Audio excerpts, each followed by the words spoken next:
boa tarde a todos. É um prazer estar com vocês aqui, nesse curso promovido pela OMP, pela BPI, em que a gente vai abordar o mercado editorial, dessa vez com um foco um pouco mais voltado para o livro eletrônico, para o e-book. A gente já teve um primeiro mercado, primeira aula, primeiro curso, também com essa duração, em que foi mais para o mercado editorial do livro físico. Dessa vez, a gente vai falar um pouco mais do livro eletrônico. Então, é necessário registrar, antes de mais nada, que a OMP é a Organização Mundial da Propriedade Intelectual, ela gerencia as convenções mundiais que tratam do direito autoral no mundo inteiro, né? E também de propriedade industrial, e no Brasil a BPI faz esse mesmo papel também de gerenciar o trabalho de propriedade intelectual. É um mercado que está crescendo muito, eu dou parabéns a vocês por estarem aqui, que é uma tendência irreversível de conversão do material para o imaterial. Num primeiro momento, tem sempre aquele susto, como quando surgiu o videocassete, vai acabar a televisão, quando surgiu o videocassete, vai acabar o cinema, mas acaba que hoje as mídias estão se fundindo, né? As mídias estão se juntando e a gente está tendo uma maior convergência, uma maior acessibilidade do conteúdo produzido, que vem de várias formas para as pessoas.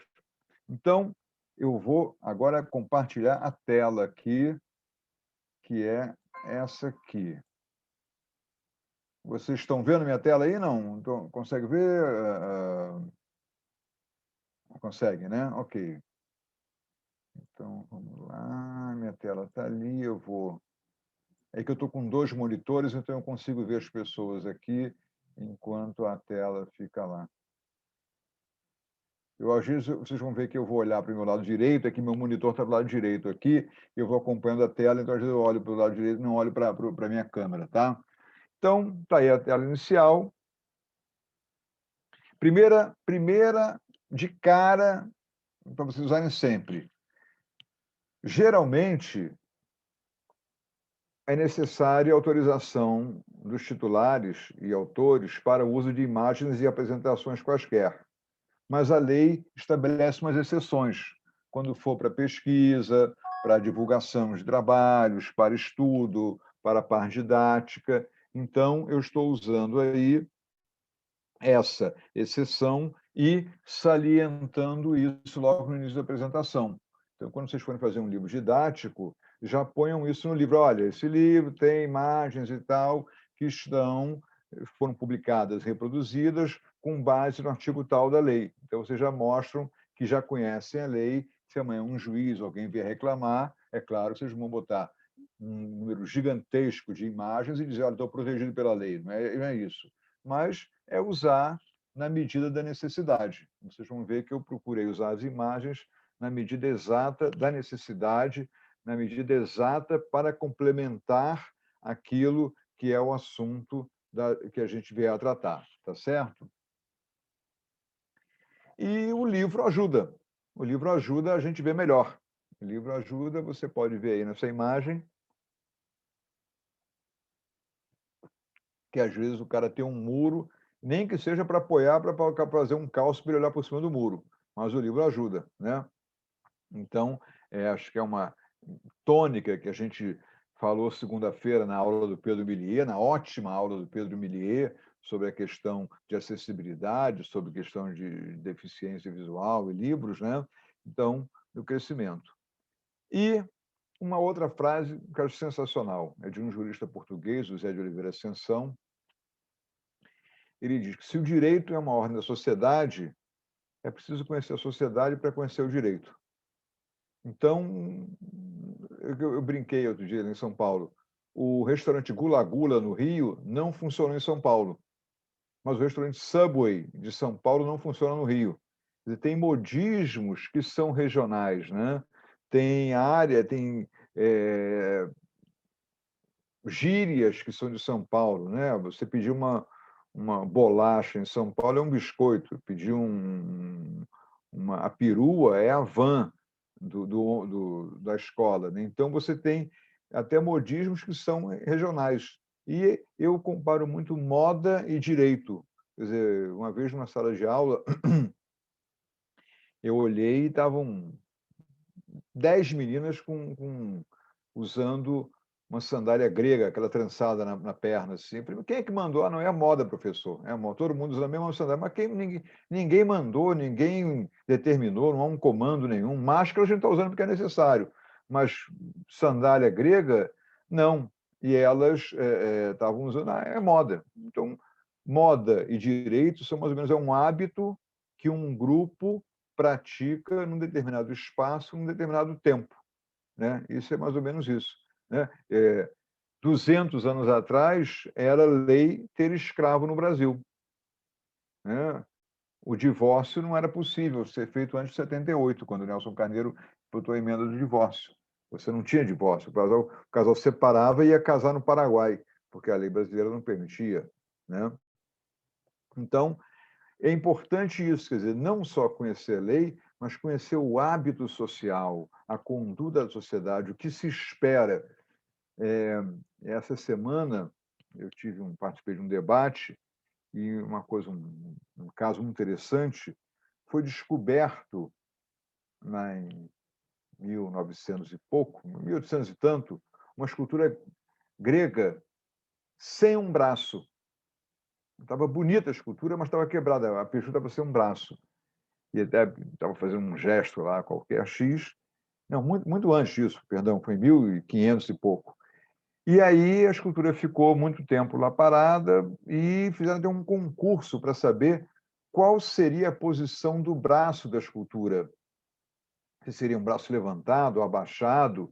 E, se eu não me engano, Michelangelo dizia, não, ele tem que ter, pelo gestual do corpo, esse braço tem que estar para baixo. O outro botou, não, o braço tem que estar para cima, levantado, em posição de riste, assim. E acabou ganhando a posição de riste. 300, 400 anos depois, acharam nas escavações o braço da escultura. E a posição do braço era aquela que o Michelangelo tinha dito que era correta, exatamente aquela. Então, hoje em dia, é uma corrente que diz que não se deve alterar uma escultura. Tanto a Vitória de Samotrácia, lá, a Vênus de Milo, né, no Louvre, ela está sem o braço para ficar com o conteúdo original. Então, você interpreta como seria o continuar de uma sociedade. E aí, nisso, a gente vê que tem ângulos diferentes de uma mesma história. Então, um garoto vê o pai datilografando numa máquina Remington Olivetti, ele acha o máximo, porque a máquina imprime enquanto digita. Nenhuma impressora faz isso. Né? Então, ele tem isso. Ele vai bater, a cada letra sai impresso na hora. É um grande progresso, e não a impressão nossa feita. A Marilena já não aguenta ver essa história já uma vez inteira, mas já vai aguentar, ter paciência para ouvir um pouquinho.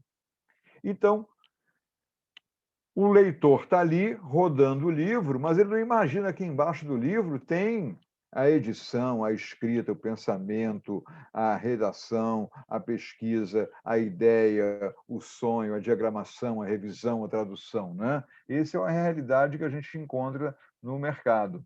E hoje em dia, já dando um pulo muito grande, nós saímos, em toda a sociedade, estamos saindo do material para o imaterial. Quer dizer, os livros estão mudando, as obras de arte estão mudando, e um exemplo muito forte é da pirâmide do Egito, que era de pedra, nos anos 2000 a.C., passou para a pirâmide de vidro do Louvre, e quem tiver a curiosidade, procure na internet, no YouTube, e vai achar o sensacional.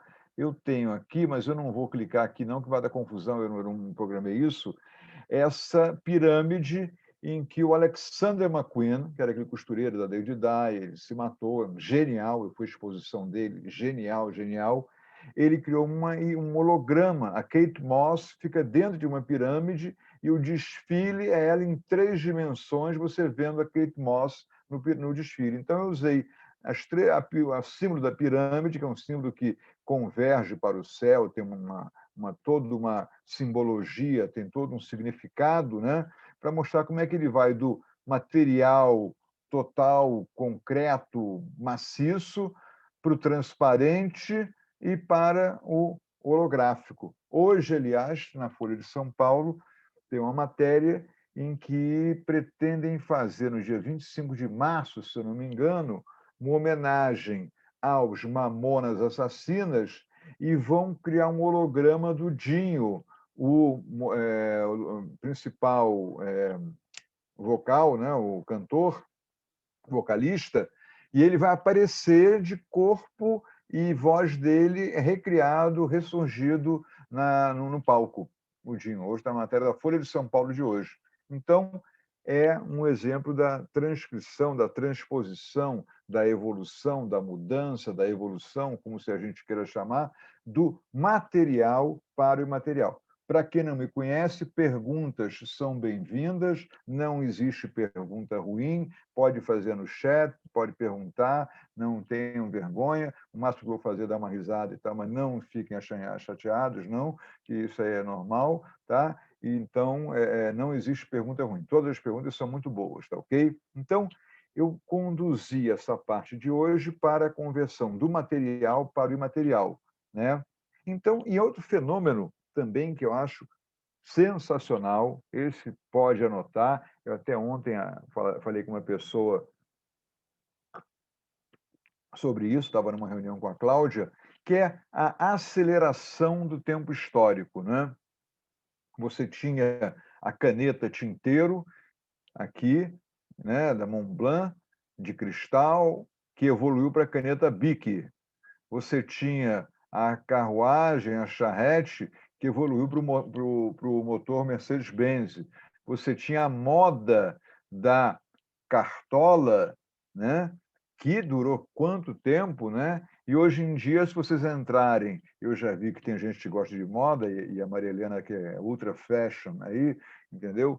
Tem uma loja para vocês que tem menos de 30 anos, como a Maria Helena, é a Cyberdog, com Y, cyberdog.net. É uma loja em Londres, na Camden Town, que é muito louca. E essa máscara aí, eles vendem uma máscara que você pode programar, tem um comandozinho, uma pilha, e a máscara sai uma mensagem LED na frente. Você pode dizer, alô, rapaz, use máscara, faça que nem eu, e aí tal. Você tem uma mensagem que você pode botar na máscara que fica circulando num LED digital, cyberdog.net.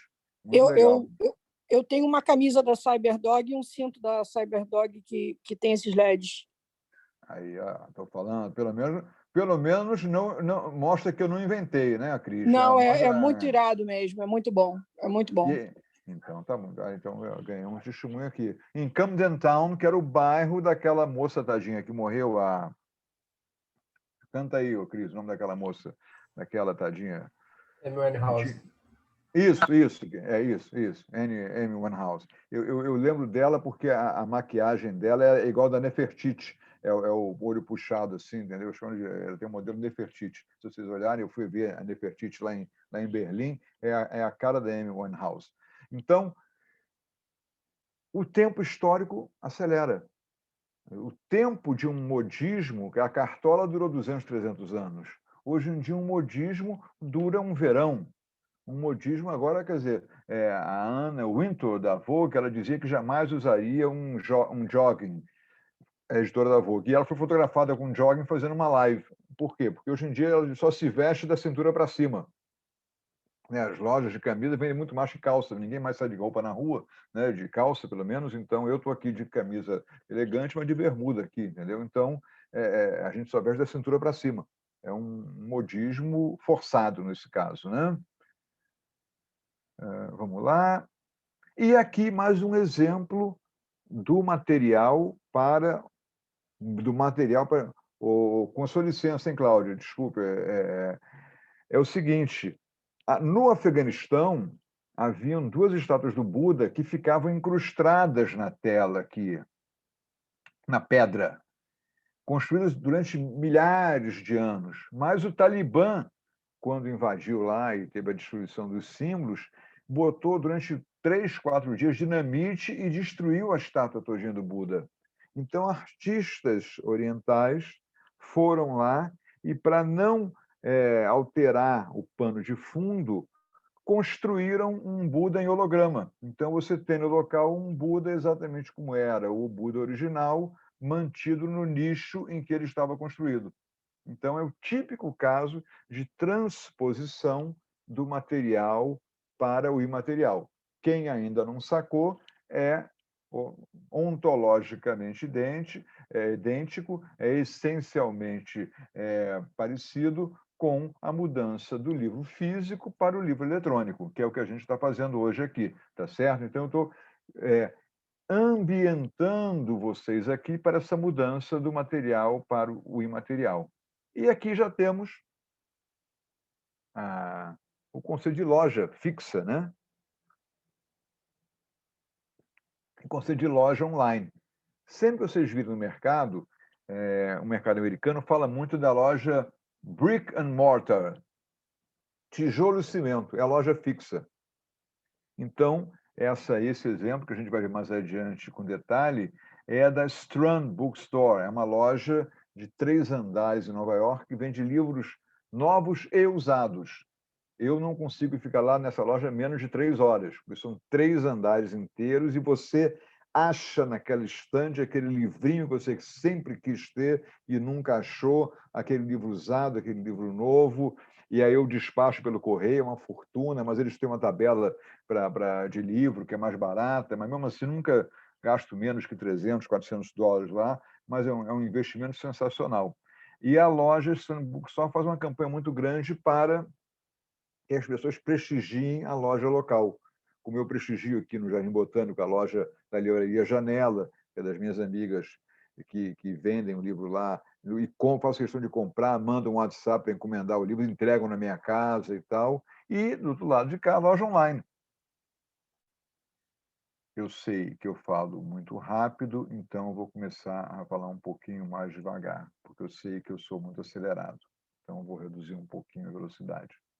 Mas então, aqui na loja online, vocês têm a Amazon, a Apple, e-books, essas lojas todas que vendem basicamente o livro online. Quer dizer, então, a gente vai vendo a mudança não só no suporte físico, como também na comercialização do produto. E aqui está um exemplo da IndieBound, né?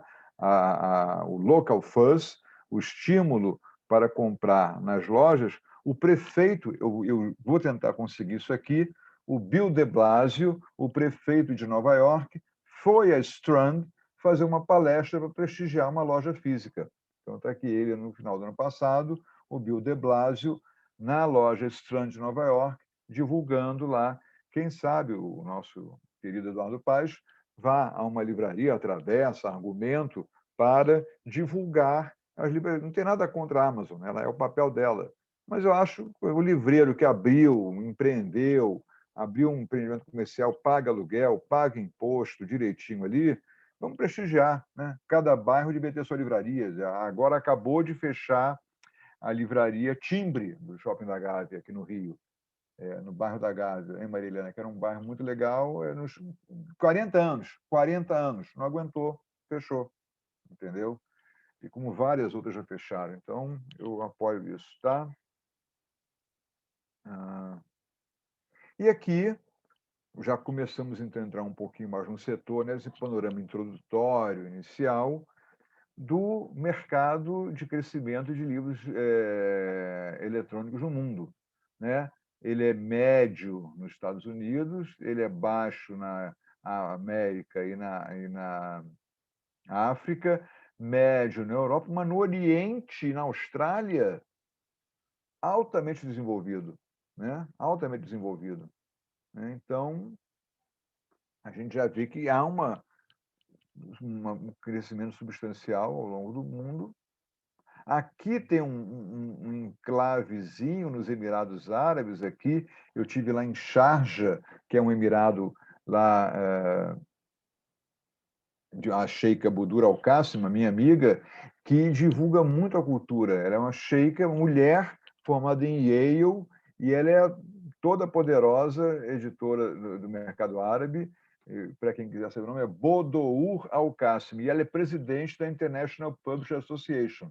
E ela é tinhosa, tinhosa. A vice-presidente é a Karina Panza, é uma brasileira, e então as duas mulheres comandam esse mercado. Vejam bem, eu estou fazendo uma introdução do panorama para vocês verem como é que é o panorama todo, tá certo? Então, nós temos aqui 5 maiores editoras do mundo: HarperCollins, Macmillan, Simon & Schuster, Penguin Random House e Hachette. Só a Penguin lançou ano passado 15 mil títulos. 15 mil títulos, só ela, 15 mil títulos. E a Scholastic? Perdão? E a Scholastic? Olha, na estatística que eu vi mundial, essas são as maiores editoras independentes, entendeu? Concentradas, tá certo? Mais adiante tem um grupo aqui, tá, Cris? Eu vou falar já sobre mais adiante, tem um grupo aqui. Mas nas estatísticas que eu pesquisei em toda a internet, essas seriam as 5 maiores. Talvez eu não sei se em que categoria você enquadraria essa Scholastic. Mas aqui você tem o grupo Bettelman. O grupo Bettelman é o grupo que tem... Nossa, ele tem a BMG Gravadora, a Penguin Random House, a Arvato, livros Educational Group, investimentos. Então, eu vou procurar ver, Cris, em que posição, se você puder me ajudar depois também, me diz em que posição ela estaria no mundo, tá certo? Eu tenho Tá. a estatística... Não tem Desculpa problema. eu perguntar, tá? Desculpa eu perguntar. Não tem que desculpar nada, você está perguntando, é seu direito de perguntar à vontade. Tá? Eu honestamente estou te dizendo que as 5 maiores que eu pesquisei foram essas, mas eu vou, por curiosidade, pesquisar em que posição estaria a Scholastic, tá ok? Obrigado pela colaboração. Imagina. Você é paulista ou carioca? Eu sou do Rio, mas como eu morei mais de 10 anos em Londres, a Scholastic, eu tive alguns editores, amigos meus, que trabalharam comigo da Scholastic, e eu sei que o Harry Potter foi lançado pela Scholastic, assim como o The Golden Compass também. Então, eu fiquei um pouco surpresa dela não estar entre as 5 maiores por causa disso, entendeu? Às vezes ela muda de selo, ela é comprada, entendeu? Pode ser que ela tenha se fundido, quer dizer, talvez num grupo Pode maior. ser, Tá? pode ser Vamos sim, ver isso pode aí. ser Não tem sim. problema. Eu acho ótimo lançar a dúvida para a gente esclarecer, tá? É bem Obrigado. provável, é bem provável. E eu já ia falar que a sua pergunta entra direto nesse próximo slide. Primeiro ponto importante do mercado editorial, o mercado. Isso eu vi já de um cara, você quer ser editor, não confunda a sua biblioteca, que é o seu prazer pessoal, com a sua livraria, que é o desejo do mercado. Biblioteca é uma coisa, livraria é outra. Os livros que você gosta, que você tem prazer, são os livros que dão prazer para você. Agora, o livro que vende é a biografia da Anitta, eventualmente hoje em dia, sei lá o quê, vai ter a coletânea das melhores frases do Big Brother, eventualmente, né? Eu não sei, vai ter aí, né? Quem não conhece aqui, o FEBEAPA. FEBEAPA era um festival que o Stanislau Ponte Preta, que era o Sérgio Porto, ele tinha esse pseudônimo, e ele criou o FEBEAPA. FEBEAPA era um livro que significava assim a abreviatura de Festival de Besteiras que Assola o País, é o FEBEAPA. Então, pode ser que tenha aí um livro aí que tem essas coisas hoje em dia. Não precisa nem ter livro, basta ler o jornal, né? Então, você tem, hoje em dia, nas editoras, a backlist. O que é backlist? É o acervo. Eu trouxe o nome backlist porque muita gente usa alguns termos editoriais que a gente às vezes não conhece. Então, é a espinha dorsal, é o acervo da editora, que às vezes está longo tempo vendendo, é o acervo da gravadora musical. Quer dizer, hoje em dia, o que você tem de MPB? MPB, Teresa Cristina, mas eu ainda ouço Caetano, Chico, Gal, Maria Bethânia, Tom Jobim, do Lobo, Paulinho da Viola, todos esses jovens que estão aí. Eu digo que o ano de 42, além do filme Era uma Vez um Verão, que se chama 42, teve o nascimento dessa turma todinha. Todos eles têm 78 anos, né? O Caetano, o Gil, tal, essa idade. Então, o backlist é o acervo e o front list são títulos lançados, são as apostas. Podem ser um best-seller ou não, mas eles ficam muito diluídos na gravadora. repetindo para quem está chegando agora e não pegou, eu estou contextualizando o mercado para a gente ter uma visão do mercado editorial. Então, aqui a gente tem um panorama melhor. Agora já tem uma coisa mais atualizada. Quer dizer, o que a gente tem de perspectivas do mercado? Nós temos a livraria física decaindo um pouco, né? Está dando uma barrigada, talvez ela vá voltar. Um ambiente, uma situação, uma circunstância muito ruim, que é a proteção do meio ambiente para evitar de consumo de papel, né? Uma questão positiva, que é o recesso forçado em casa por causa da Covid. Só que no Brasil o pessoal fica vendo o vídeo. Na Espanha e na França, o índice de leitura subiu enormemente. As bibliotecas ampliando o serviço delas, que a gente vai ver no Canadá, já vou antecipar um pouquinho, existe um índice que não é mais o índice de venda de livros, é o índice de empréstimos de livros na biblioteca. Então, você ranqueia, você classifica a comercialização, os livros, não só nos mais vendidos, mas também nos mais emprestados. Por quê? Porque em alguns países há um empréstimo muito grande para a biblioteca. E a gente vai ver mais adiante, tem uma briga muito grande. Primeiro, havia licenças múltiplas, né? Então, você emprestava, vendia um livro para a biblioteca e ela podia fazer licenças múltiplas. O pessoal achava que não ia emprestar muito, mas um livro você vendia para a biblioteca, ela emprestava para 10 pessoas. Enquanto livro físico, ela só podia emprestar para uma pessoa. Então, começaram a cobrar, as editoras, mais caro da biblioteca o preço de venda do livro eletrônico do que o preço de venda do livro eletrônico para o indivíduo. Aí a coisa evoluiu para a licença individual, que a biblioteca poderia emprestar o livro só para uma pessoa de cada vez, licenças individuais. E agora, como elas estão começando a crescer, já teve um outro movimento que se bifurca. Ou o livro teria uma vida útil de empréstimos, você poderia vender o livro, emprestar o livro para 10, 15 pessoas sucessivamente, após esse ciclo você compraria de novo, ou o livro só poderia ser vendido para a biblioteca 8 meses ou um ano após o lançamento, para permitir que o público escoasse e comprasse o livro nas lojas antes de pedir emprestado na biblioteca. Está dando para entender a evolução do raciocínio? Está acompanhando, Cláudio? Está ok? Ficou claro para você o raciocínio? Ficou? Ok, obrigado. Então, esse ponto, ampliação do serviço de biblioteca. Outro ponto, os aparelhos de leitura estão melhorando muito.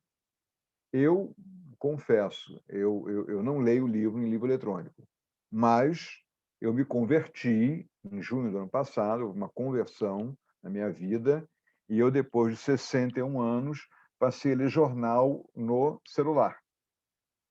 Eu jamais achei que fosse largar o hábito sagrado de ler um jornal no café da manhã, com meu pão na chapa e meu café com leite, mas eu acabei lendo o jornal, com medo de contágio da Covid. Eu passei a ler livro eletrônico, né? Então, não tem mais jornal, mas os aparelhos de leitura vão mudando. Então, eu não sei, eu imagino, eu estou intuindo, e aí vem a frase que eu já usei num curso anterior, lá do diretor-chefe da Amazon. We want no friction. Então, o que era antes encostar na tela, tocar o touchscreen, aparelho touchscreen, aparelho no screen, no touch, no friction.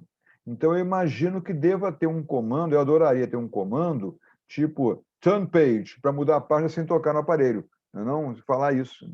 Eu deixo no suportezinho, eu tenho um suporte que estava por aqui, que é um suporte, parece aquele suporte de missal, que você apoia o livro assim, né, que nem o padre na missa, assim, deixa ali o livro apoiado e eu falaria, olha, muda aí, muda a página, e eu não precisaria nem tocar nem nada. Eu acho sensacional, né? Turn page, vai tocando, né? Ou apertar, nem tocar, apertar um botãozinho, só falaria isso. Eu até vou verificar se tem esse aparelho hoje em dia, que eu acho que é uma grande invenção você não ter que tocar no aparelho.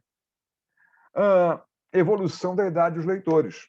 Quer dizer, eu, um senhor de 62 anos de idade, quer dizer, da geração da safra de 58, eu sou um imigrante digital. Eu nasci analógico e estou migrando para o digital. Mas daqui a pouco, um dia, a minha geração vai se encontrar com seus antepassados, né? Vai morrer e vai ficar a geração mais nova. E essa geração mais nova não sabe o que é um livro físico, não sabe o que é papel. Ela já nasce digital, né? Ela já nasce, né? Qual o seu nome? mariahelena@gmail.com. Não tem sobrenome. A pessoa, o sobrenome é um servidor. Eu brinco com você, Maria, não fica chateada não. Eu brinco com você porque você já conhece outro curso, tá? E você é inteligente, classuda e sabe que a história é essa, tá?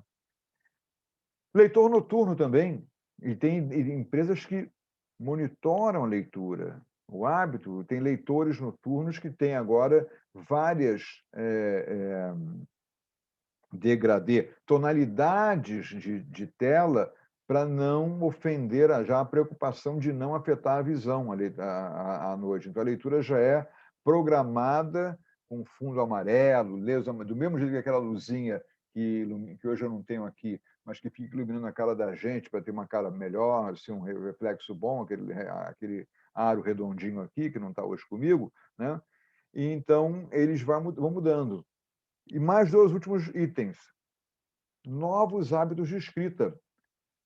O pessoal já viu que não dá para fazer, talvez, no canal de audiovisual pago, não dá para fazer séries muito longas.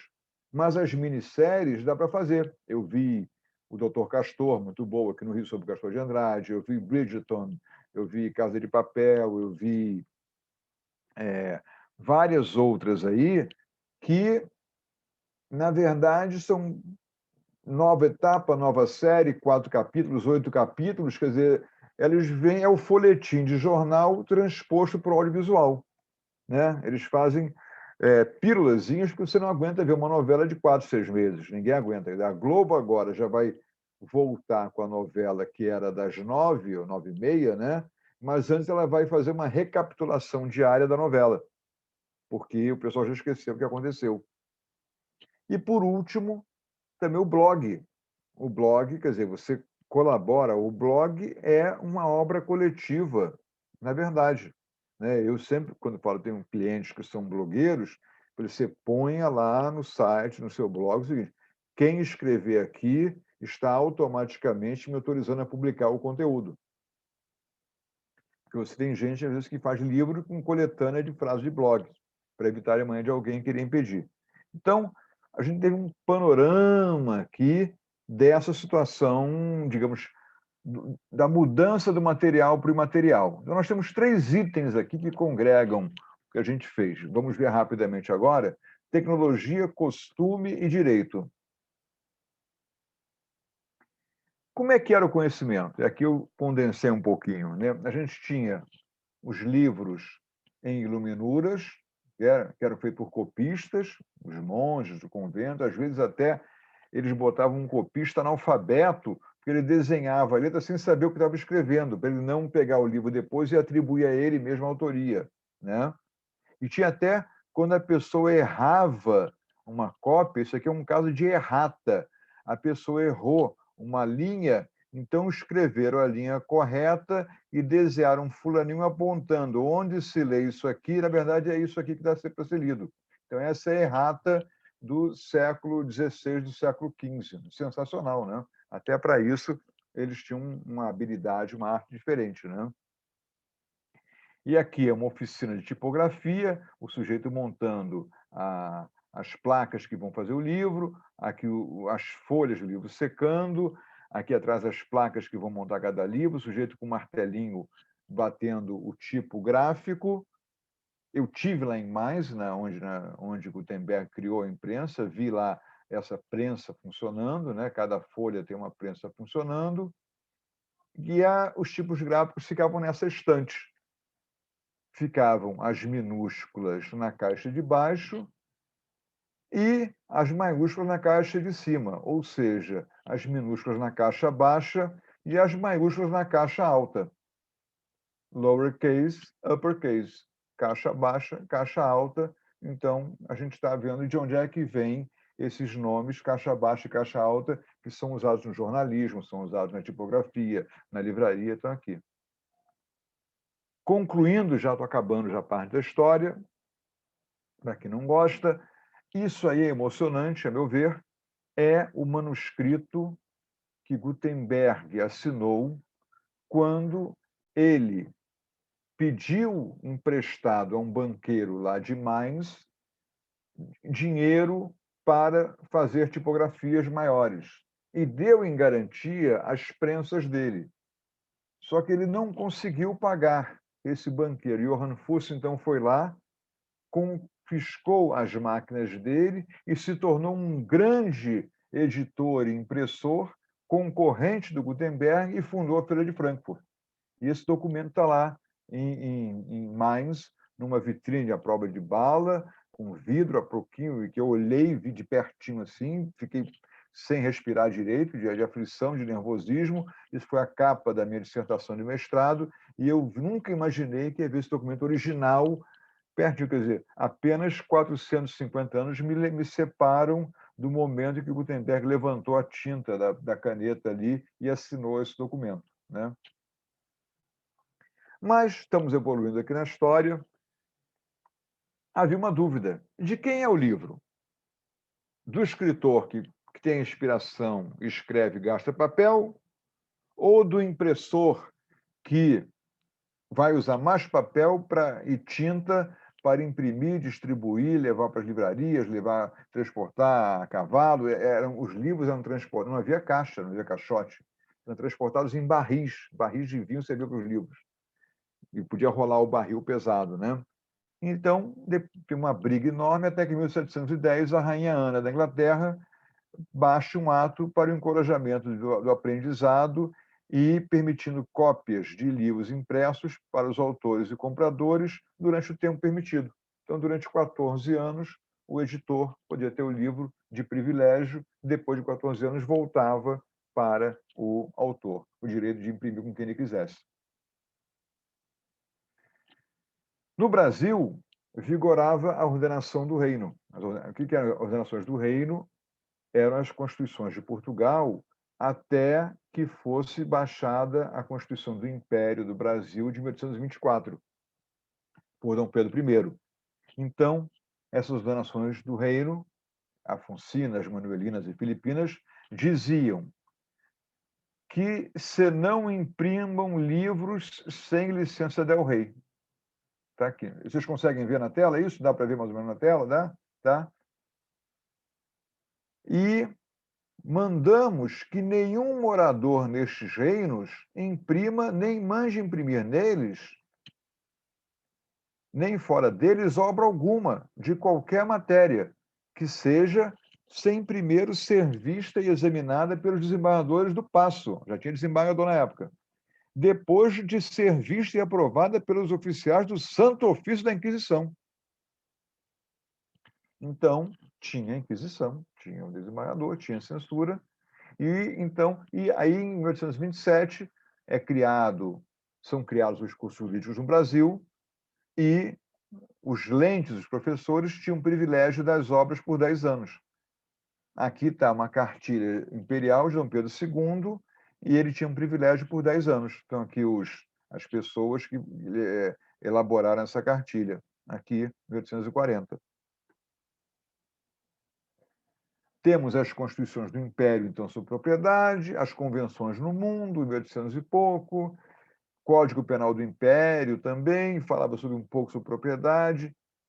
A primeira referência à Constituição é de 1891, com a República, fala sobre propriedade intelectual. Em 1916, o Código já tem um capítulo sobre propriedade literária, artística e científica. Em 73, temos a primeira lei brasileira de direito autoral. e, em 98, a lei que está em vigor hoje em dia, que é a Lei 9.610.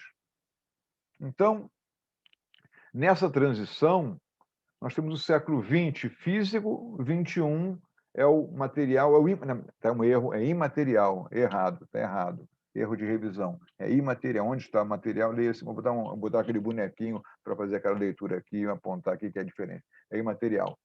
Então, o poder que estava no século XVIII e XIX na Terra, no século XX no capital, no século XXI está no conhecimento. É o nosso ativo intelectual, né? É o gênio humano que cria obras literárias, artísticas ou científicas. Temos o projeto Gutenberg, que é uma biblioteca online, e aí você tem que optar se vai botar esse livro ou esse livro aqui, né? O projeto Gutenberg é muito interessante, vale a pena ver. São milhares de livros online de graça na internet, tá? Esse pedaço inicial é um pouco longo, Cláudia, mas como eu não sei qual é a margem de alunos, se tem alunos só de sociologia, de direito e editorial, então eu dou uma visão global, tá? Se não está gostando, desculpe, mas eu tô fascinada, Gustavo. Um dia eu quero te contar como é que eram feitos os livros tibetanos. Ótimo, me conte. Caixa de madeira, vou te mandar material para você dar uma olhada, acho que você vai apreciar. Sem dúvida, vamos botar, vai entrar no próximo curso. Então, o recato era diferente para a mulher brasileira, né? A Leila Diniz aqui usava, foi grávida, sem a bata. Minha mãe tem uma foto da minha mãe grávida com uma bata enorme na praia, uma roupa, parecia uma roupa vitoriana, Dom João VI lá, entendeu? E eu estava na praia em 72 eu tinha 58, 68, tinha 14 anos, quando teve esse topless em Ipanema, jogaram areia nas moças, coitadas. Então, o brasileiro, ele aceita o biquíni, que é a menor peça economicamente falando no mundo, e é o maior retorno financeiro, quer dizer, quanto menor o biquíni, mais caro, não é isso?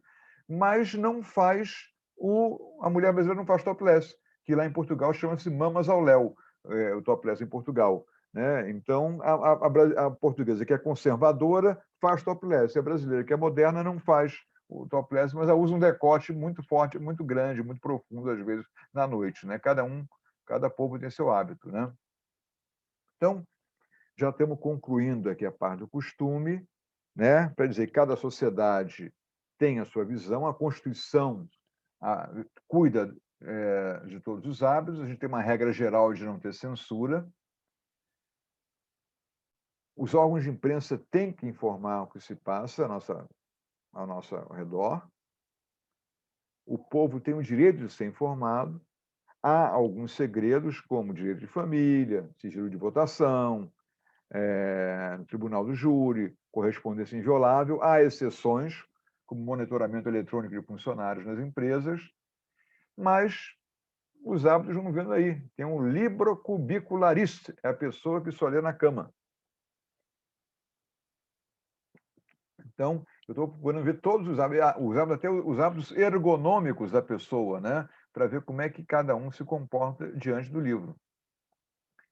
Aqui, rapidamente, a questão, o Brasil é techno-friendly, quer dizer, ele vota pelo e-mail eletrônico, tem o censo, já usamos cinto de segurança no banco da frente, não no de trás.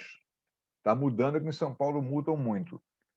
Motores de táxi em São Paulo, se você não usar o cinto de segurança no banco de trás, ele reclama. Aqui no Rio, não ligam muito, não.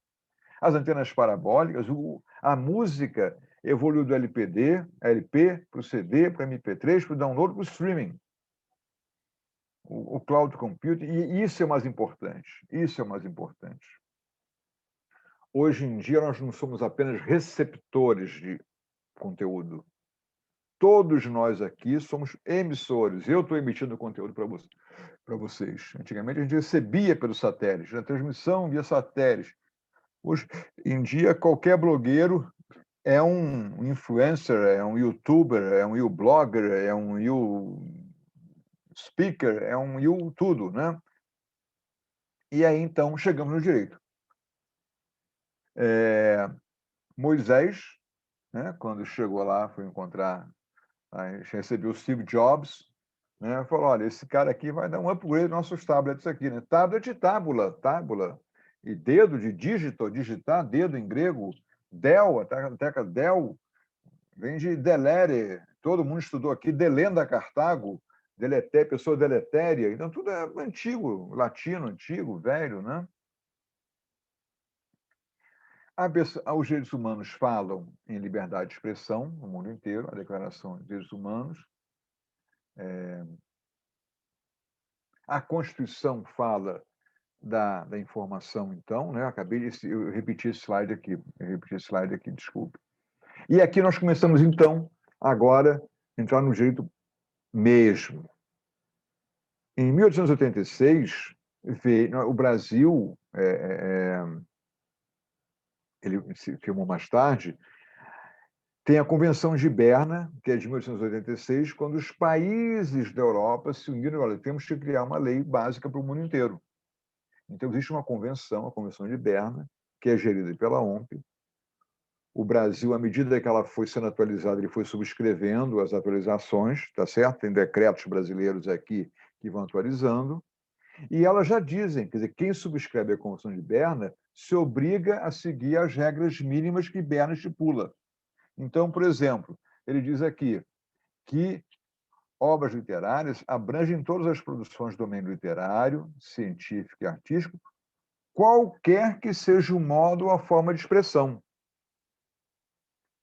Então, poderia haver aqui uma faculdade de determinar nos países que elas não são protegidas enquanto não tiverem sido fixadas num suporte material. Mas a lei vai mudando e entendendo que o suporte imaterial é válido também. Então,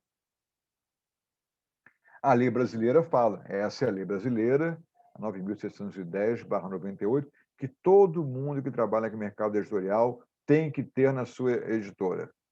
Ontem mesmo eu conversava com um editor famoso de São Paulo, mas que não sabia muito da lei, não. Ele dava uns palpites lá e não sabia muito da lei, não.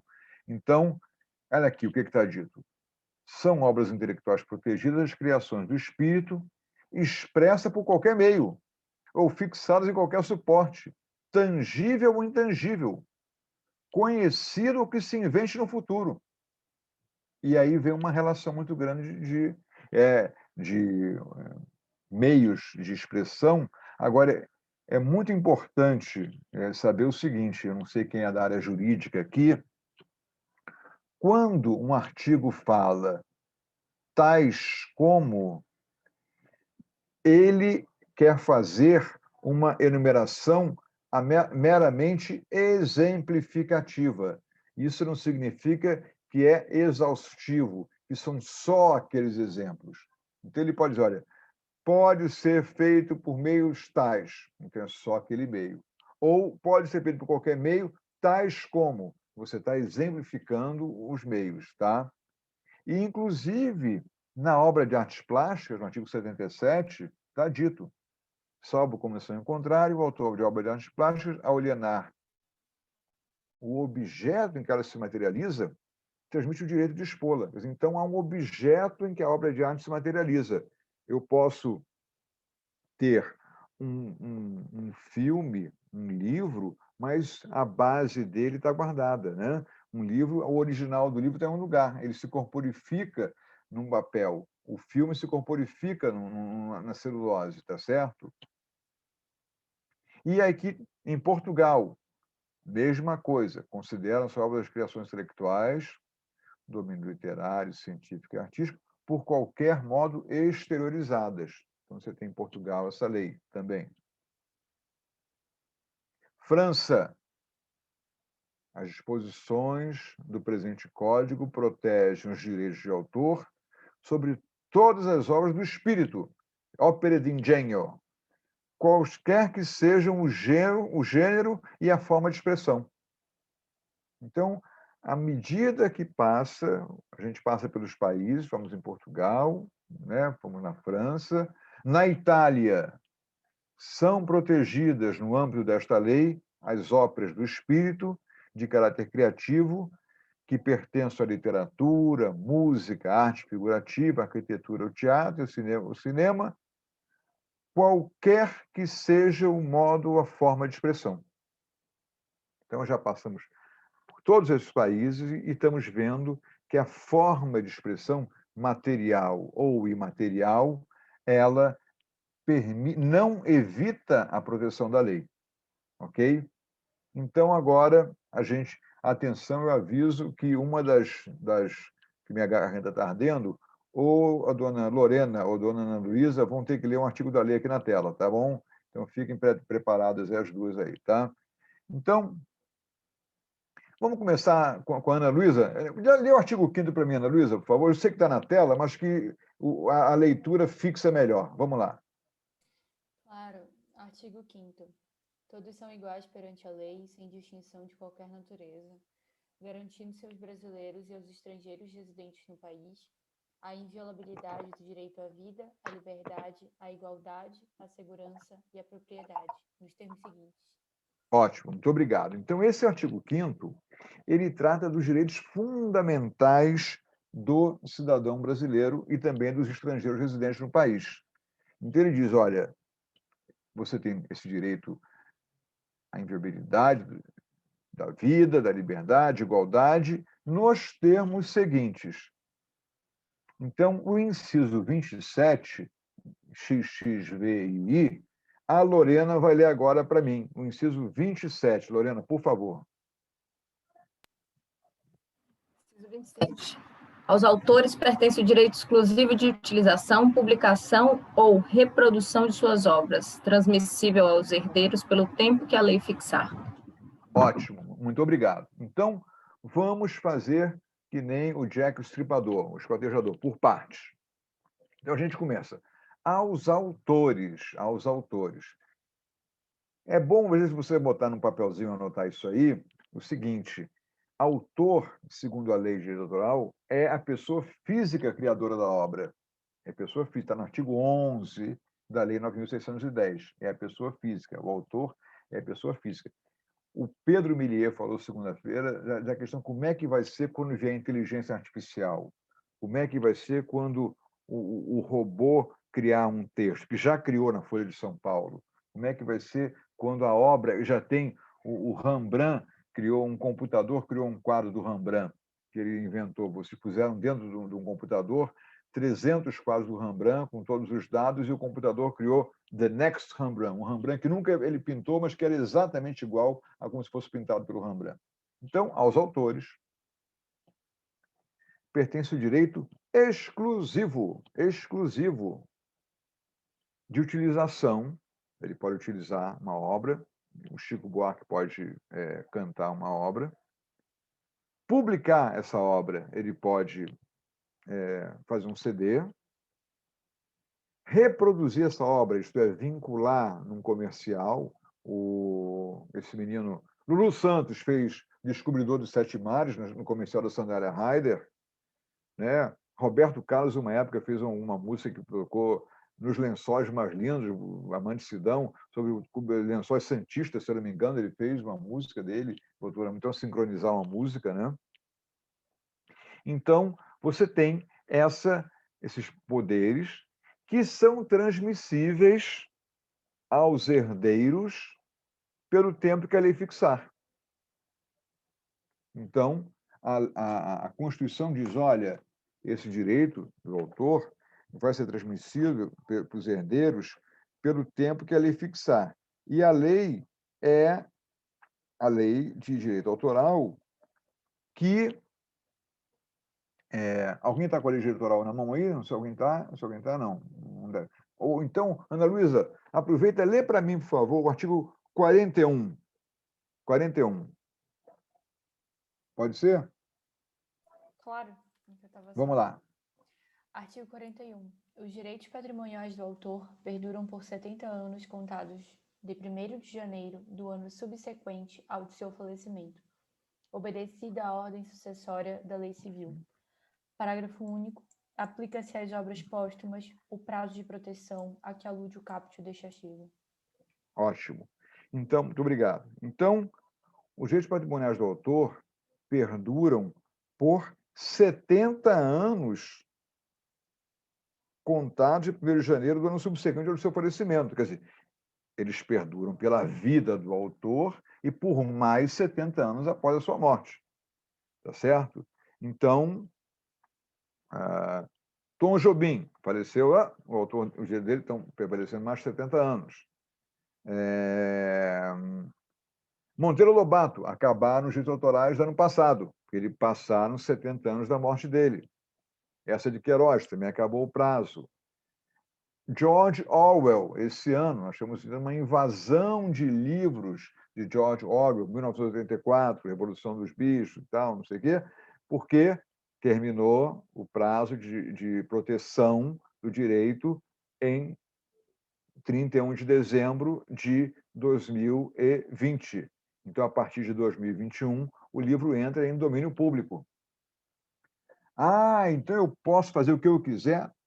Mais ou menos. Você pode publicar o livro, mas os direitos patrimoniais você pode ter, de publicação do livro, de utilização. Agora, você não pode mudar os direitos morais do autor, os direitos morais do autor. Então, tem direitos morais, eu vou abusar da gentileza da Ana Luísa, que ela está com a lei aqui, vai ganhar um ponto na prova aqui depois, entendeu? No meu tempo de professor tinha isso também, né? Então, a gente fala bem claramente na frente de todo mundo para não ser tratamento discriminatório, depois dizer que é uma coisa oculta e tal, não sei o quê. Então, trazemos na frente de todo mundo. Então, Ana Luísa, lê para mim, por favor, o artigo 24 da Lei 9.610. Artigo 24 da Lei 9610/98, que fala sobre os direitos morais do autor. Por favor. Claro, todos os incisos? Por favor, Então, lê com calma, cada um. Vamos lá. São os direitos morais do autor. Lê para mim. São direitos morais do autor. Inciso 1, o de reivindicar a qualquer tempo a autoria da obra. Inciso 2, o de ter seu nome, pseudônimo ou sinal convencional indicado ou anunciado como sendo o do autor na utilização de sua obra. Só um segundo. Quando se usa romano, inciso, a gente usa a numeração ordinal, tá? Então, inciso segundo, inciso terceiro, tá? Então, fala inciso terceiro agora, por favor. Vamos lá. Claro, inciso Olha aqui, terceiro. isso se chama correção fraterna, tá bom? Não estou repreensão, não. Isso quem conhece tem que imprimir e transmitir conhecimento aos outros, como eu aprendi também, tá bom? Tá? Obrigado. Claro, obrigada. Inciso terceiro, o de conservar a obra inédita. Inciso quarto, o de assegurar a integridade da obra, opondo-se a quaisquer modificações ou a prática de atos que, de qualquer forma, possam prejudicá-la ou atingi-lo como autor em sua reputação ou honra. Tá bom, dá uma paradinha então, que a gente vai fazer um comentário aqui. Então, primeiro, o de reivindicar a qualquer tempo a autoria da obra. Eu ponho lá, 1984, George Orwell, autor, Gustavo. Eu não posso fazer isso. Os herdeiros de George Orwell não podem fazer isso. Se cair em domínio público, o Ministério Público tem obrigação de corrigir isso. Por quê? Porque esse é um direito que não prescreve. Tá? O segundo, de ter seu nome vinculado à obra. Então, eu publico e digo autor anônimo, ou não publico o autor. Então, tem que ter o nome da pessoa que publicou a obra. O quadro tem que ter assinatura, tem que ter o quadro, o nome da assinatura. O terceiro, ele pode querer não publicar a obra, conservar a obra inédita. Ele pode não querer divulgar a obra. Ele tem esse direito.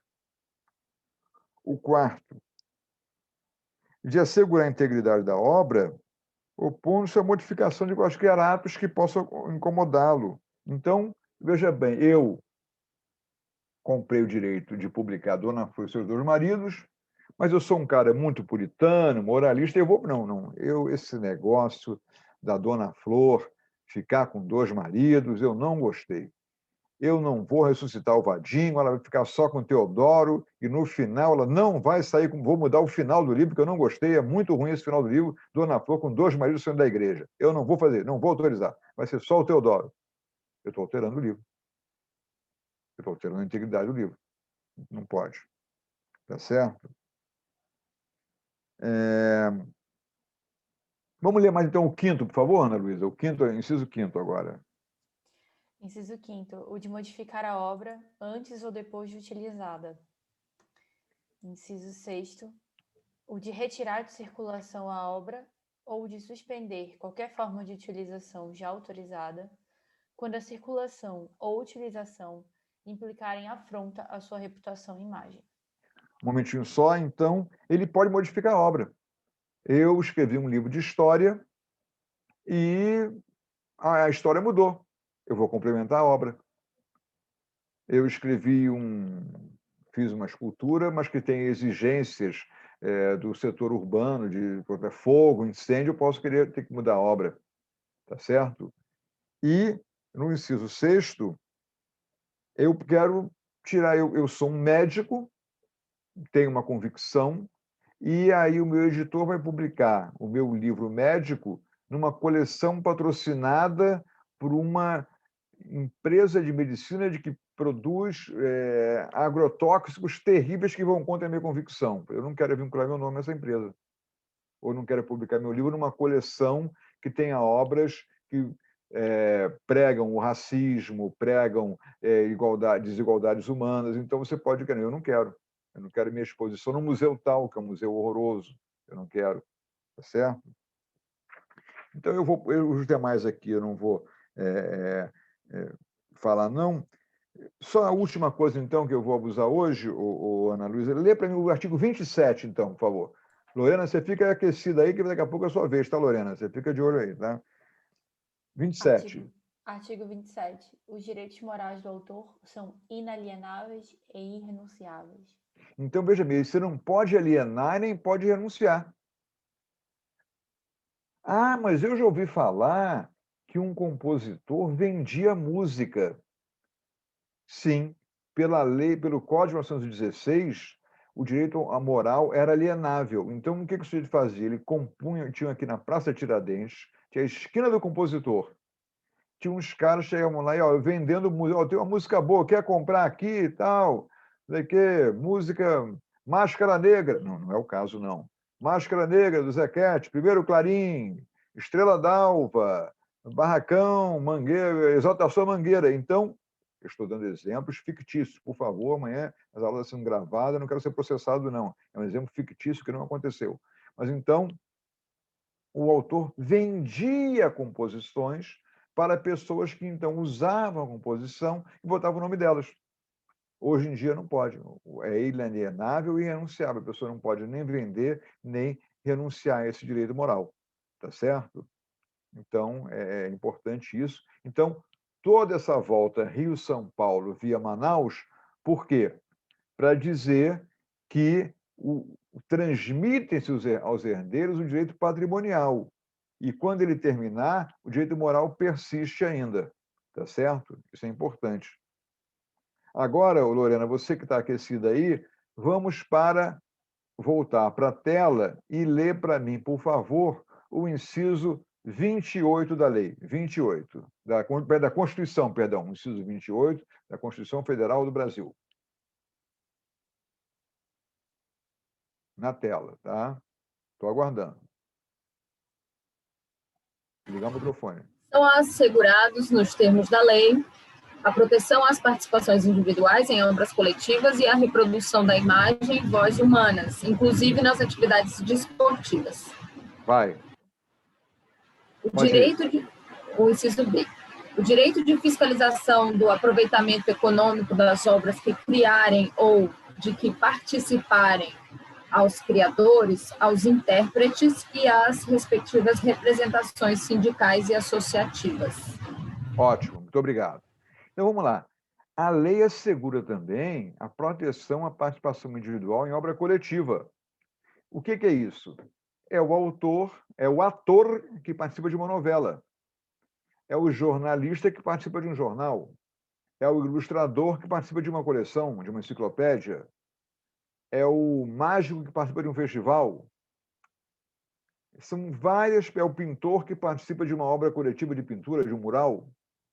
Então, a participação individual dele, quando possível de ser individualizada, isolada, vista de forma singular, ela é protegida. Então, o ator ganha um direito pela participação na obra coletiva, o jornalista ganha pela sua coluna, o fotógrafo ganha no jornal pela foto que ele tira, o diagramador, alguém que cria uma ilustração diferente no jornal, na primeira página, o caricaturista, o Chico Caruso, quando faz uma obra no jornal, ele ganha também. Então, ele tem, o jornal é vendido como uma obra coletiva, mas cada pessoa ganha sua participação individual. E mais, protege também a imagem e a voz humana. Então, eu tenho uma foto tirada de mim, eu não quero que a foto apareça numa propaganda tal. Hoje mesmo eu estava à tarde negociando um comercial que vai ser feito aí com a imagem de uma artista parecida, negociando com os herdeiros como é que a gente vai fazer para sair a imagem da pessoa, qual o contexto, com quem que ela vai aparecer no comercial. Outra coisa importantíssima, e a gente já vai entrando no terreno do e-book e do audiobook, mais do que nunca cresce de importância a voz humana. Você tem contratos com a televisão em que o ator, o artista, concorda em que a voz dele seja dublada, porque às vezes a voz não é muito boa. Mas tem artista que não concorda. Já houve casos de artista que reclamou e impediu um filme porque a voz da artista foi dublada. No audiobook, é muito comum ter a questão da licença do uso da voz naquele audiobook. Por quanto tempo ela vai permanecer?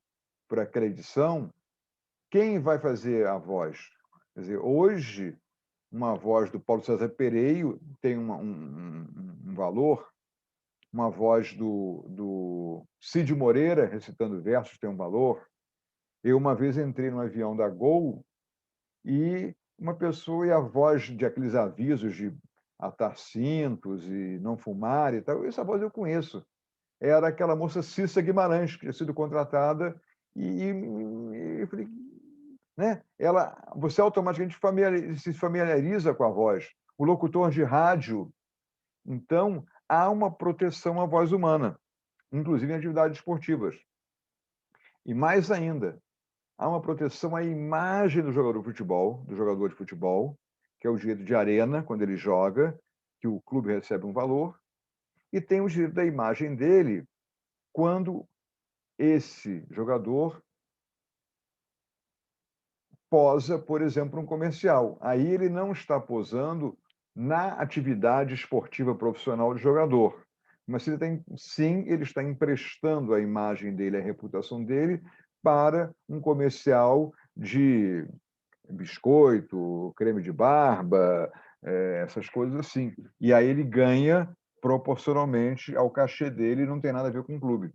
Então, vejo que uma frasezinha da Constituição engloba um universo muito grande. E para a gente concluir por hoje aqui, a análise final desse direito de fiscalização. Tecnicamente, o autor de um livro pode pedir a numeração do livro, de cada exemplar. Só que hoje em dia fica muito difícil você numerar o livro, porque uma impressora grande hoje em dia, ela cospe 1000 livros em uma hora. Se tiver que numerar um a um, já demora 5, 6 horas. E aí isso atrapalha a produção, né? Eu tenho um artigo publicado que eu fiquei imaginando também como seria a noite de autógrafos de um livro eletrônico. Eu imaginei que cada livro eletrônico tem uma licença numerada, a pessoa tiraria uma foto com o autor ali no dia, presencialmente, e essa foto ficaria vinculada à licença daquele livro. Então, você tem a foto do autor ali com um cara e o livro se torna, em direito, deixa de ser um objeto fungível, que você pode trocar por um igual, para ser um objeto infungível, como é o livro autografado, né? Um livro autografado por alguém tem um valor muito maior que um livro sem autógrafo nenhum. Eu, por exemplo, dei a ideia aqui para essa livraria Janela de carimbar cada livro comprado nela, porque quando eu estive em Portugal ano passado, minha filha se formou lá, fui lá assistir a formatura na Faculdade Nova, eu fui à livraria Bertrand, a livraria mais antiga do mundo. E no caixa, a senhora perguntou, o senhor quer que eu carimbe o seu livro? Para quê, minha senhora? É um carimbo dizendo que esse livro foi comprado na livraria Bertrand, a livraria mais antiga do mundo em funcionamento. Carimba 2 agora, minha filha. Pode carimbar 2 vezes aí. Taca esse carimbo aí que eu quero guardar esse livro aqui, que acho que estava por aqui até.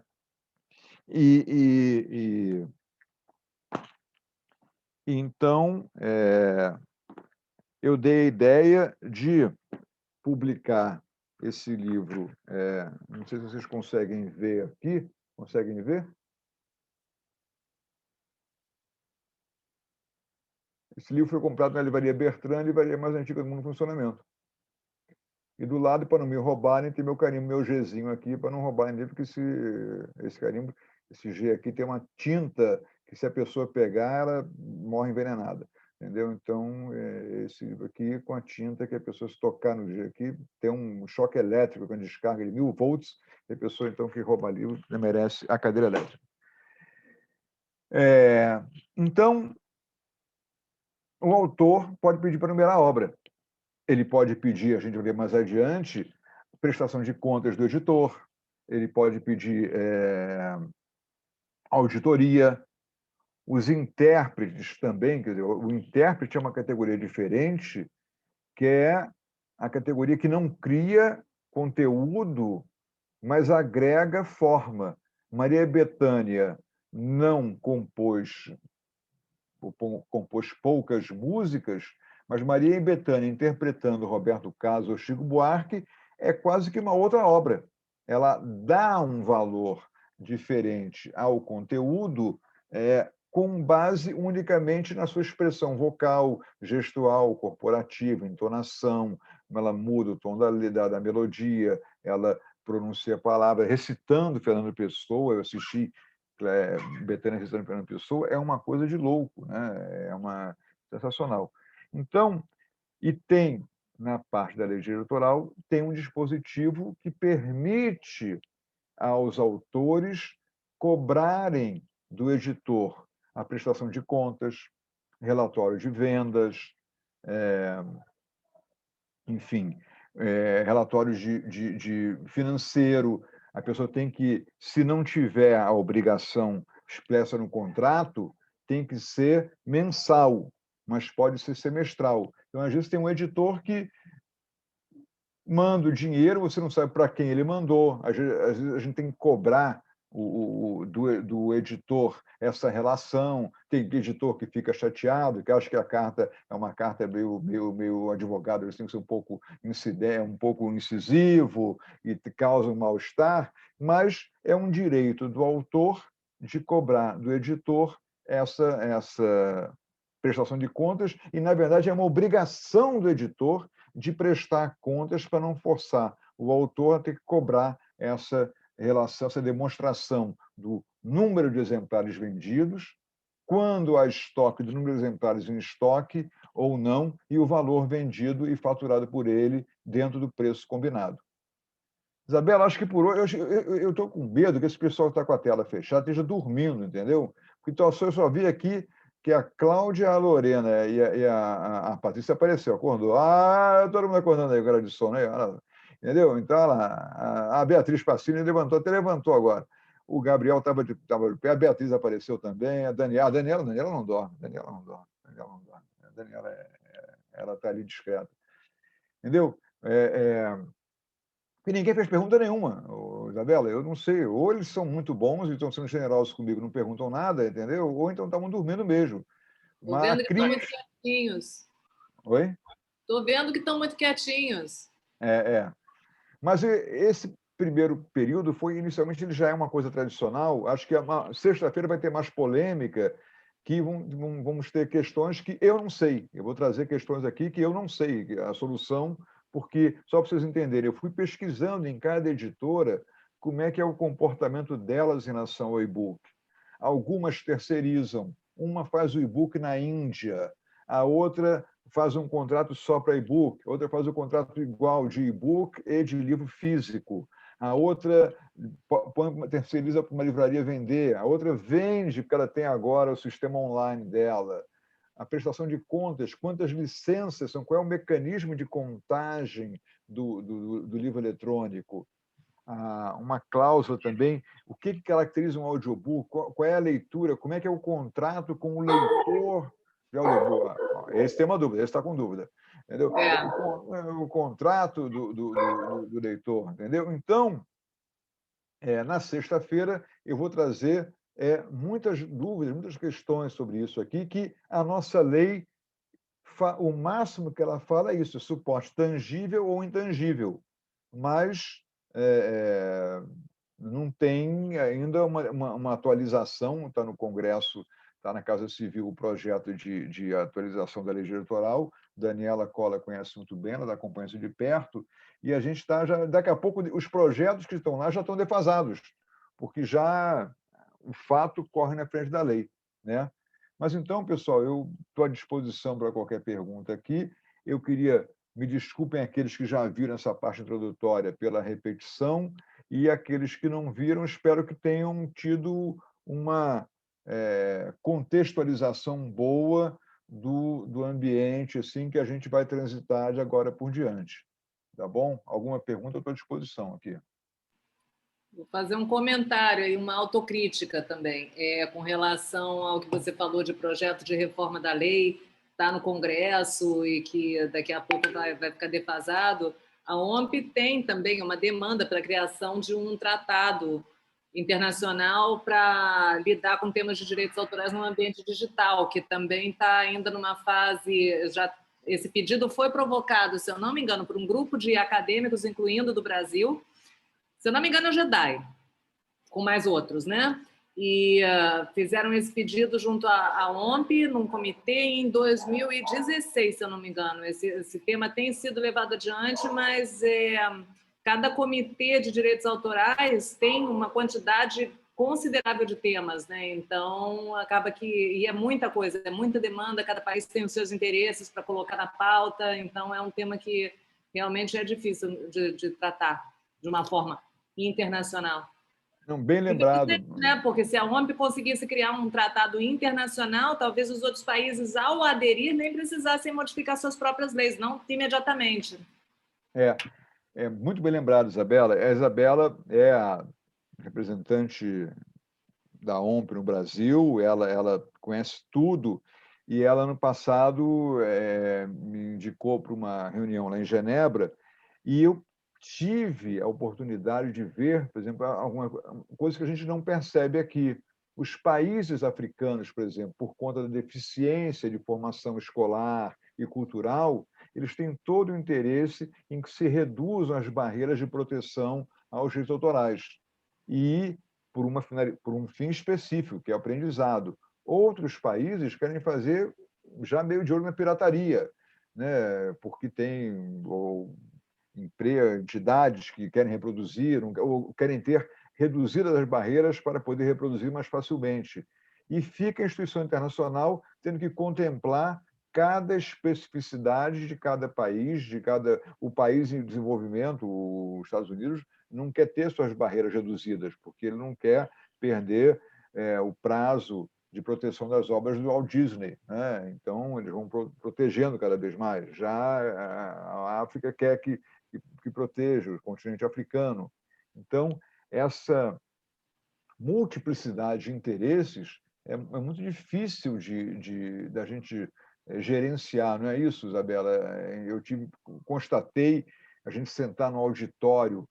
Eu participei de um debate num painel, olhei na minha frente todos os países lá na sua frente, dá um frio na barriga. Aliás, amanhã tem um painel do Yaniv Ben-Amou, aquele professor de Genebra, sobre digitalização de acervos de museu, que é um grande tópico agora. Ele vai ter um painel amanhã, vai transmitir de tarde, amanhã eu vou assistir, sobre digitalização de acervos de museu, que é um grande tópico também, porque os museus agora, é o que eu disse lá, o museu estático recebia o público dinâmico. Hoje, o público estático recebe o museu dinâmico. A exposição entra na sua casa, não é você que vai ao museu, né? Então, o acervo tem que se movimentar, porque senão não tem visita. Então, é o museu que te visita e não você que visita o museu. Então, estão sendo repensadas essas questões relativas aos acervos em termos de proteção dos artistas. Pegando fogo aqui. Com certeza. E tantos outros temas, né? Marrakech, como o Pedro falou também na terça-feira, né? Essa questão de acessibilidade. dos museus estarem se adaptando também, não só as editoras, né, como os museus também, para tornar as obras acessíveis ao público. Agora teve uma iniciativa muito bonitinha do Museu de Arte Sacra de Mato Grosso. Eles abriram uma vaquinha para poder acessibilizar o acervo deles em 3D para cegos. O Ai, que Museu de legal. Arte Sacra de Mato Grosso já está de olho nisso, né? Já está tentando fazer, se adaptar, mas eles tinham que levantar uma graninha boa, tipo R$170 mil, uma coisa assim, para conseguir Ué, acessibilizar o acervo. a Marilena teve que sair, mas acho que eu falei segunda-feira do MON, né, o Museu Oscar Niemeyer, que tem esculturas em dimensão menor, como tem o museu, a Fundação Louis Vuitton, tem maquetes em dimensão menor para que os cegos possam ver com as mãos as obras de artes plásticas em 2 dimensões, né? Eu saiba, no Brasil, até onde eu saiba, o MON é o único que tem. Algumas, né? Também não é todo o acervo. São só as esculturas que estão no jardim. Eu estou tentando fazer isso no MAN aqui. Estou tentando ver se eu faço no MAN aqui. Tá? A gente cria esse hábito de algumas esculturas, pelo menos, uma réplica miniatura para que a pessoa possa manusear. Acho importante, acho que é uma forma legal. Bom, pessoal, 19h26, eu costumo acabar às 7h30, mas se vocês não tiverem nenhuma pergunta mais, eu estou à disposição. Gustavo. Fala, Daniela. Querida. Não, é só fazer um comentário sobre aquilo que você estava falando do contrato com o leitor do audiobook, né? Há um tempo atrás eu me deparei com um contrato com a editora em que o autor fazia questão que ele mesmo fosse o narrador, o leitor do livro. Ótimo, eu espero que a voz dele seja boa, né? Porque às vezes. Mas isso foi um ponto de discussão com a editora, né? Porque a editora falou: não, mas eu quero escolher, porque eu já tenho os meus locutores, entre aspas, né? Que eu já utilizo e tal. E ele falou: não, eu quero ser o próprio leitor. É um jeito de ganhar um extra também, né? Tem porque, também. na verdade, era um livro de poemas. E aí, o que acontece? Ele queria dar a própria interpretação. Ele também era ator, enfim. Ele tinha uma questão ali por trás dele mesmo querer interpretar os poemas que ele criou, né? Faz todo sentido. Poema faz todo sentido. Eu já fui, quer dizer, quem não foi, as empresas de audiobook têm uma cabine isolada todinha, que o cara fica lendo lá, com proteção acústica, é todo um controle. Quer dizer, é um estúdio de gravação, só que em vez de música, tem uma pessoa isolada gravando a voz ali, e tem que ter o problema. Quer dizer, a pessoa não pode ficar com a voz cansada, senão, depois de 2, 3 horas, a voz diminui de tom. Então, tem que ler em etapas para que a voz sempre tenha a mesma tonalidade, o mesmo timbre, a mesma qualidade, assim, não desgaste, né? Então, tem um tempo, tem uma mercadoria cara que é o tempo, né? Então... Beatriz está perguntando aonde vai ser, eu acho que esse webinar de amanhã, não é isso, Beatriz? Ela escreveu aonde será? Beatriz Passini? Beatriz de Moraes. Eu. Beatriz Moraes. Aquela discussão sobre a acessibilidade das obras de arte, a digitalização das obras de arte. Você mencionou. Tá, eu vou ver se eu mando, Isabela, para você, acho que tem um grupo de WhatsApp, não é isso? Uhum. Eu vou ver se eu ponho no grupo de WhatsApp o link para esse debate, que deve ser amanhã, tá? Esse seminário de amanhã. Tá, eu vou ver se eu ponho no grupo esse link, então, para assistir. Bota o link também desse Casa do Estudante. Casa Educação, São Paulo. Casa Educação. A hora chegou lá. Tá. Não, tá bom. É muito bom. Esse cara, o Yaniv Benamou, é um professor de Genebra que é um craque. Você conhece o Yaniv, né, Isabela? Não conhece o Yaniv? Conhece, né? É um craque. Eu fiquei impressionado, assim, foi um prazer participar. O brasileirinho humilde no meio do Museu do Louvre, São Petersburgo, nossa senhora, é uma coisa impressionante. Nada de humilde no MON, não. Estava quietinho lá, pela cota. Olha aqui, então, pessoal, maravilha. Só colocar uma questão, já que eu apareci. Até que enfim, né? Vamos lá. Em relação aos audiobooks, eu fico me perguntando se aquele que lê, aquele que transmite, eu acho que ele não sei se já tem essa discussão, mas eu acho que ele deve ter proteção autoral também, porque ele tem que ter uma interpretação, né?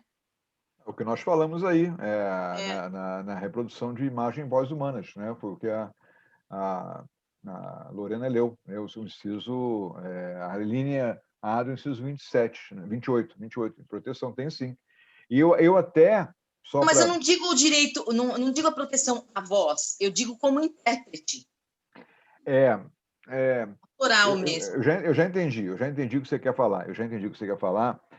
Pelo seguinte, alguém pode imitar a voz da Maria Bethânia e cantar como ela. Né? Alguém pode imitar a voz de um sujeito como o Paulo César Pereio, que é uma voz muito significativa, aqui ninguém conhece. Tinha o Luiz Jatobá, que era um locutor sensacional, era uma voz diferente, Luiz Jatobá, entendeu?